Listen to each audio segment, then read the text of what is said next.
I'm Robin Murdoch, live outside the Ford, Michigan assembly plant here in Wayne, where workers have now been on strike for 28 straight days. Roughly 9,000 union members from Kentucky now joining in that effort. We've got reaction to the latest walkout in my live report. Good morning, Amy.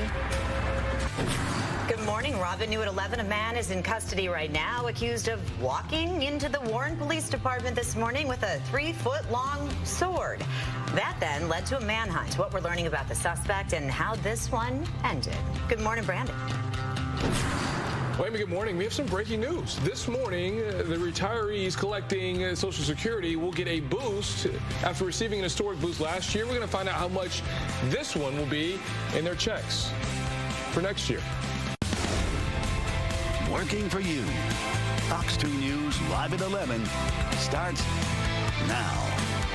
You know, the price of everything going up. There's a lot of seniors and families on fixed income that are waiting on this news. But first, good morning. Thank you for joining us on this Thursday.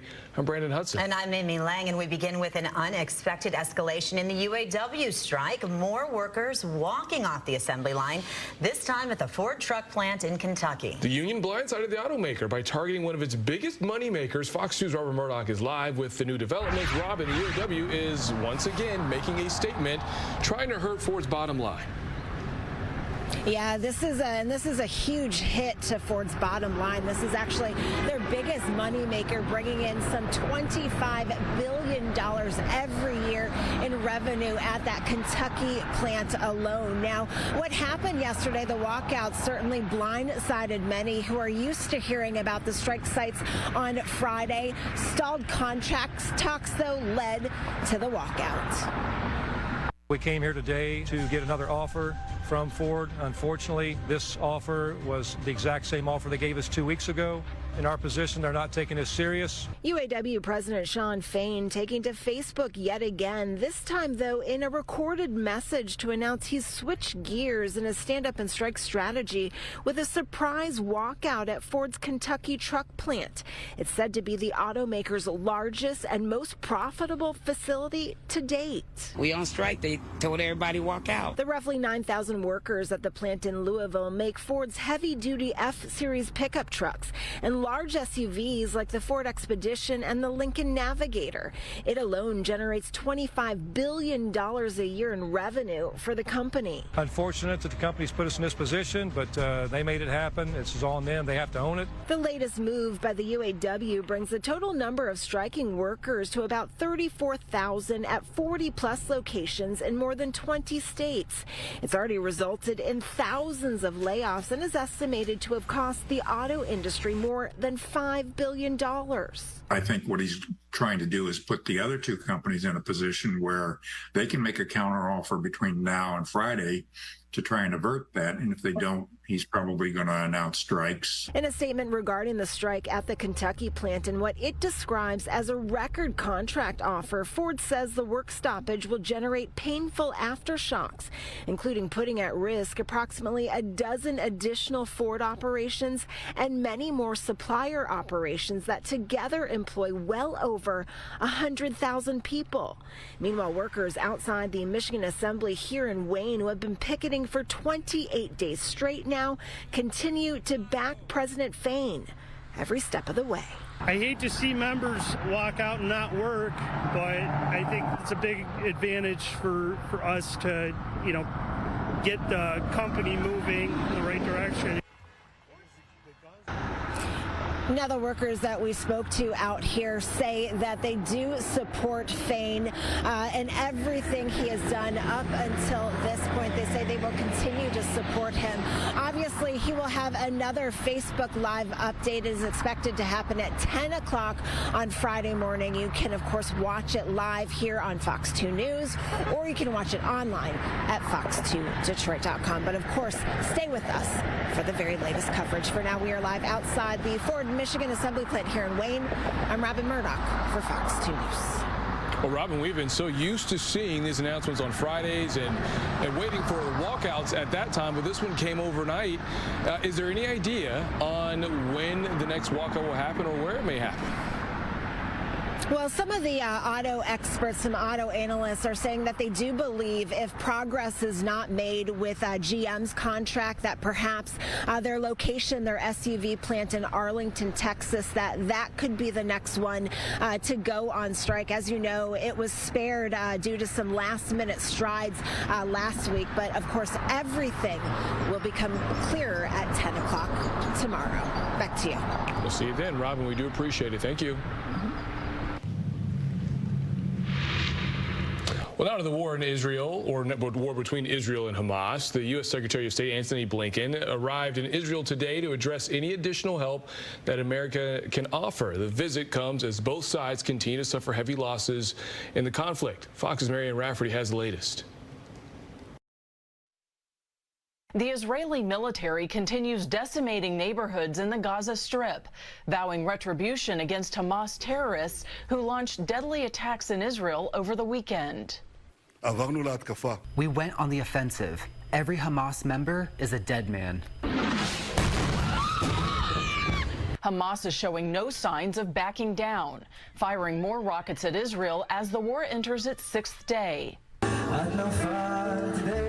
More than 2,000 people have been killed on both sides, including some Americans. Those numbers are only expected to keep rising.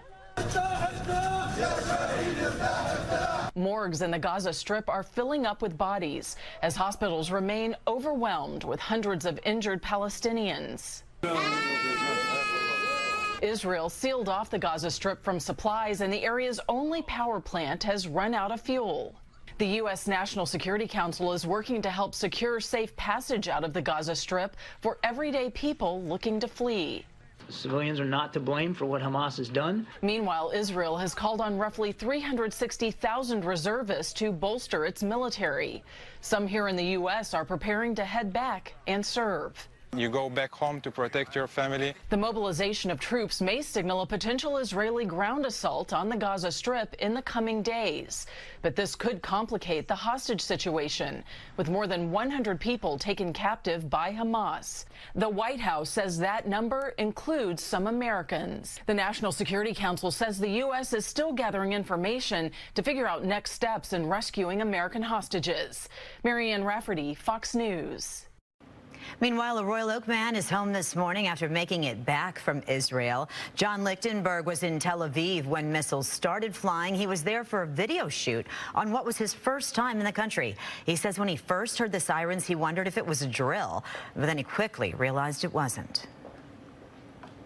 It's terrifying. I mean, at that point, again, you get back to the hotel, you're scrambling, you're trying to find some way to get out. I was calling any airline just saying, can you take me anywhere? I don't care where you take me, just get me out. Started hearing booms, which is basically missiles coming towards Tel Aviv that the Iron Dome shot down.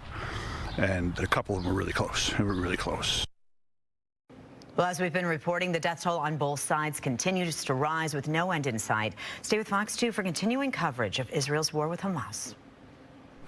Well, new this morning, eastbound M14 and I-275 is back open after this terrible crash shut it down overnight. You saw the mangled car on the back of that flatbed. Investigators believe it slammed into a semi-truck. It's not clear what caused the crash, and we're waiting on MSP to give us an update on conditions of anyone in that car. And an update now to a crash we brought you as breaking news yesterday morning. One person was killed. Another victim was critically hurt. Yeah, you can see the impact of the crash right here. And now we're learning more about the background of the at-fault driver. We learned that the 34-year-old man has had numerous offenses behind the wheel since 2007. This time, Michigan State Police believe he was under the influence at the time of the crash. Fox News' Ace Spencer has more. This is what closed the lodge near West Outer Drive at 11:30 Tuesday night. I heard a boom. Never thought in a million years it would be this horrific. State police say a 34-year-old man from Warren was driving a Chrysler Town & Country at a high rate of speed and crashed into this red car. Can't even tell what kind of car it is. Due to the damage, police also did not identify that second vehicle. Secretary of State, though, telling us it was a 2009 Chevy Aveo. A 21-year-old from Detroit was a passenger in that red car and died on the scene. Another passenger taken to the hospital with critical injuries. Police suspect the driver of the van was under the influence, but he refused all tests.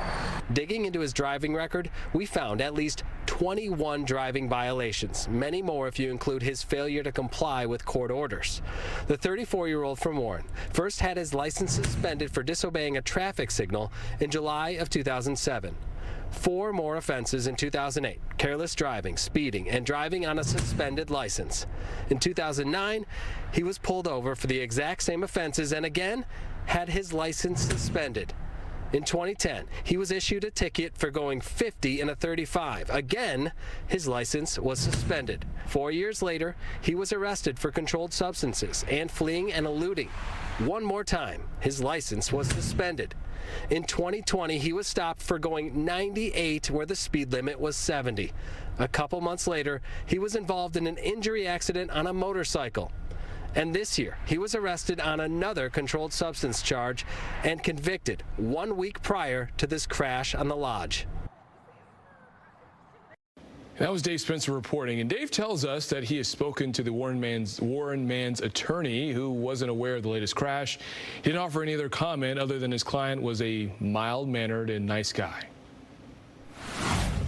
Well, new at 11, a man is in custody right now accused of wandering into the Warren Police Department this morning with a 3-foot-long sword. That's when he began shouting CIA before taking off. Well, the man was eventually tracked down at Dodge Park and taken into custody without incident, and no one was hurt. Fox 2's Charlie Langton spoke with Warren police, who say the suspect is a 33-year-old man with a history of mental illness and is someone who is known to officers. The man was being taken to a hospital for a mental evaluation and not to jail.